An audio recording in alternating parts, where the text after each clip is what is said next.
Have you ever paused for a moment and wondered how many blessings you have that you never even notice?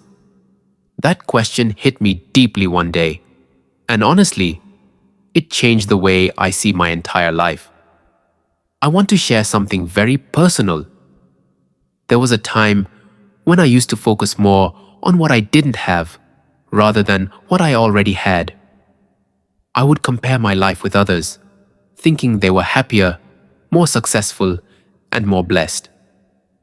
Without realizing it, I was ignoring the countless ni'mati, blessings, that Allah had already given me. One day, something simple happened that made me think differently. I met a person who had far less than me, less comfort, fewer opportunities, and many more struggles. But what surprised me the most was his attitude. He was smiling, content, and constantly saying, Alhamdulillah. That really shook me.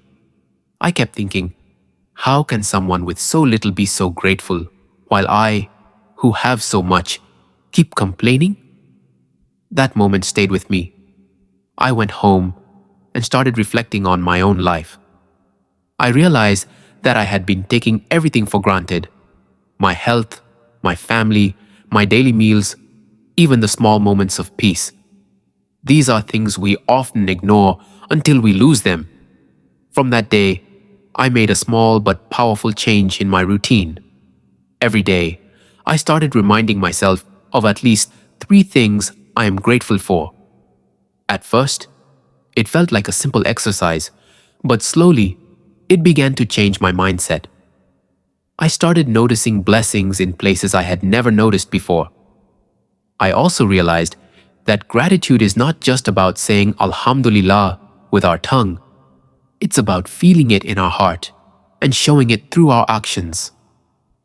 When we truly become grateful, we start valuing what we have, we complain less, and we become more positive in our daily lives.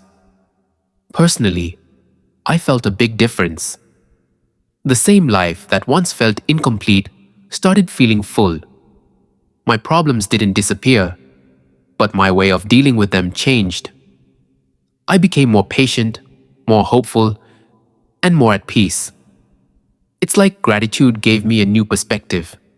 Another thing I learned is that the more you thank Allah, the more He blesses you. Not always in material things, but in peace, contentment, and inner strength. And honestly, those are the real treasures. Now, whenever I feel down or dissatisfied, I pause and remind myself of what I already have. It helps me stay grounded and connected to reality. I've come to understand that happiness is not about having everything. It's about appreciating everything you already have. So today, I want to remind myself first, and anyone listening, that gratitude is one of the most powerful habits we can build. It doesn't require anything special, just a sincere heart and a little awareness. Because when you start being truly grateful, you don't just change your words, you change your entire life.